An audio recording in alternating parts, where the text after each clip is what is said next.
31절 그들이 그를 죽이려 할 때에 온 예루살렘이 요란하다는 소문이 군대의 천부장에게 들리매 39절 바울이 이르되 나는 유대인이라 소읍이 아닌 길리기아 다소시의 시민이니 청컨대 백성에게 말하기를 허락하라 하니.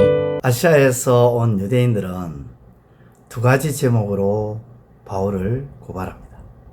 첫째는 율법을 비방한다는 것입니다. 두 번째는 이방인을 성전에 데리고 들어와서 성전을 더럽혔다는 것입니다.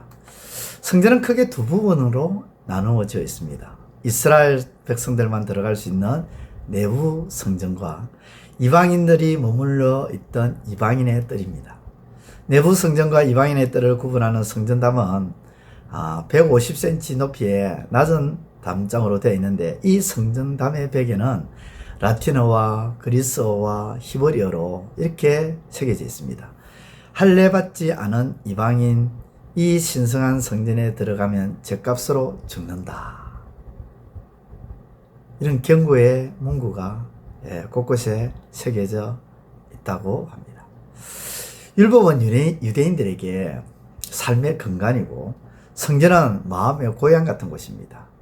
그런데 바울이 할례받지 않는 이방인을 성전에 들어오게 하였다고 하니 예루살렘 안에 있는 사람들이 성이 나고 화가 나서 바울을 붙잡아 끌고 갑니다. 그리고 바울을 죽이려고 합니다. 실제로 천부장이 보낸 군사들이 아니었다면 바울은 이 자리에서 매맞아 죽을 수 있었습니다. 그런데 다행히도 바울은 천부장이 보낸 군사들로 인해서 간신히 그 소동으로부터 빠져나올 수 있었습니다. 바울은 천부장 앞에 서게 되었습니다. 천부장은 바울에게 이전에 소요를 일으켰던 애굽인인지를 묻습니다. 유대 역사가 요세푸스의 저설에 따르면 AD 54년경에 애굽 출신의 한 예언자가 폭도 3만 명을 모아서 감난산에서 진격했었던 사건이 나옵니다. 큰 소동이 일어난 일이었죠. 그러나 바울은 그 애굽인이 아니라 또 유대인이며 길리기아의 수도 다소의 출신의 시민임을 밝힙니다. 그리고 바울은 천부장에게 정중하게 군중들에게 연설할 수 있는 기회를 달라고 요청한 것으로 오늘 본문이 끝납니다. 그런데 여러분, 고난받기를 각오했고요, 죽는 것도 각오했는데 바울은 왜 연설할 기회를 달라 했을까요? 죽는 것도 고난받는 것도 각오를 했다면 천부장에게 그냥 죽도록 놔두지, 그죠? 그렇게 말을 안 하고 오히려 연설할 기회를 달라고 합니다.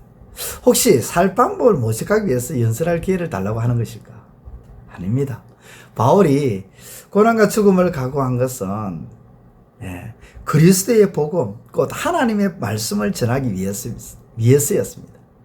그가 예루살렘에 온 것은 단순히 고난과 죽음을 맞이하기 위해서 온 것이 아니죠.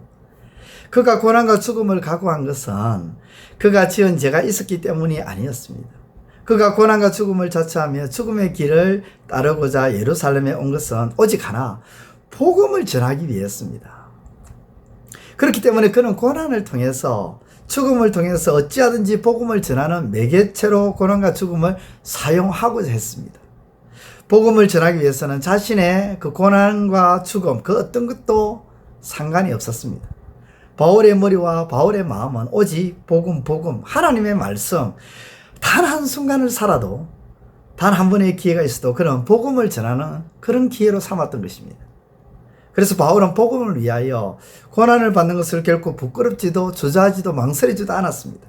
그러한 바울의 모습처럼 오직 복음을 위해 달려가는, 하나님 말씀을 위해 달려가는 저와 여러분들의 삶이 되시기를 우리 주님의 이름으로 축원드립니다. 무엇보다 바울은 천부장이 그렇게 해서 살려줬을 때에 바울은 그 기회를 살려고 하는 기회로 삼았던 것이 아니라 복음을 전하기 위한 기회로 삼았다.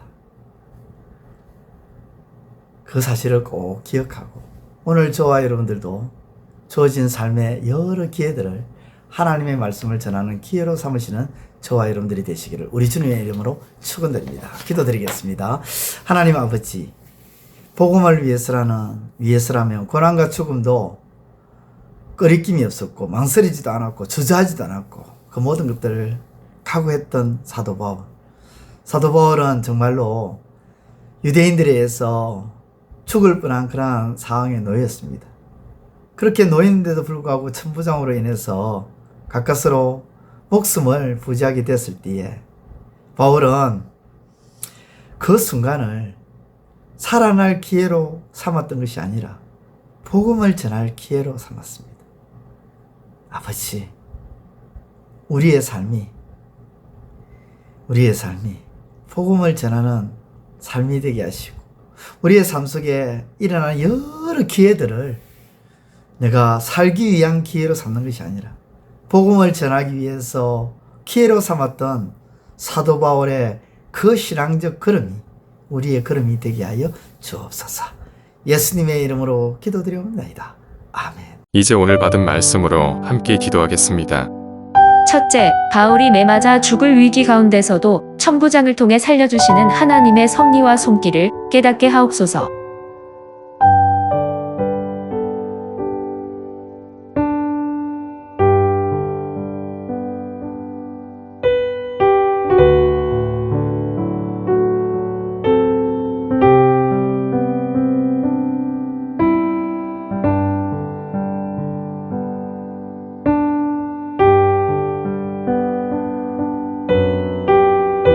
둘째, 죽을 위기에서 살아나는 그 상황을 살기 위해 기회로 삼은 것이 아니라 오히려 복음을 전할 기회를 삼은 바울의 신앙이 우리의 신앙이 되게 하소서.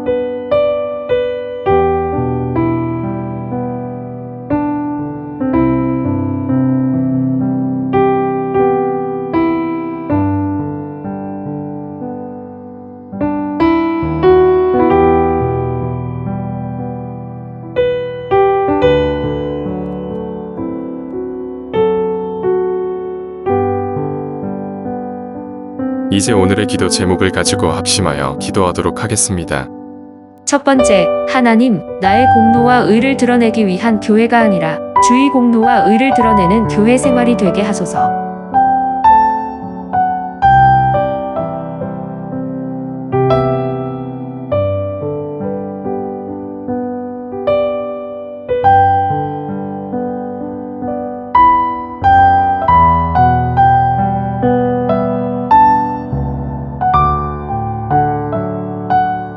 두 번째, 하나님, 많은 사람들에게 인정을 받기 위해 애쓰고 힘쓰는 것이 아니라 하나님의 인정을 받으려고 몸부림치는 우리가 되게 하소서.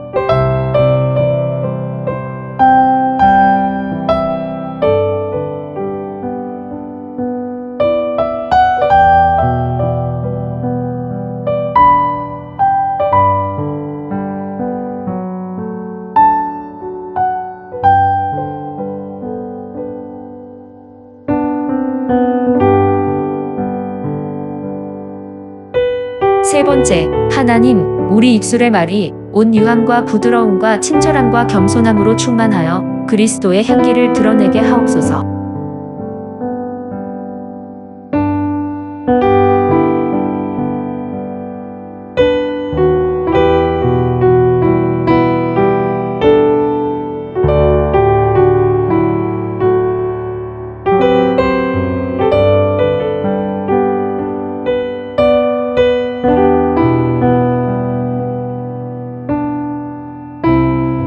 이제 개인의 기도 제목을 가지고 하나님 앞에 기도하시기를 바랍니다.